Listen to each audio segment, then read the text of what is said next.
Now, the White House is all lit up for the holidays, and a Snohomish woman had a hand in the decorations. Amy Hirata is a military wife whose husband is currently stationed at Fort Polk, Louisiana.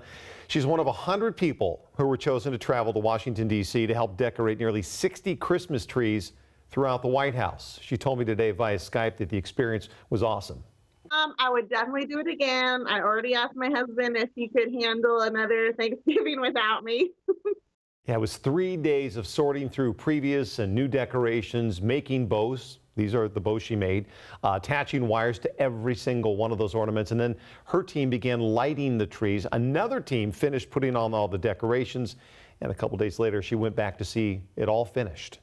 I thought it was really cool that the First Lady actually does the design. Like, she comes up with it, not the design firm. And I think she did a wonderful job. She really tied in all the patriotism and our national treasures. And as a military wife, that was just really nice to see. And one of her favorites was the Gold Star tree you just saw there. Those who lost loved ones in combat got to decorate that tree. Hirata says she did have to pay her own way, but was happy to do it and has picked up a lot of design work since getting home.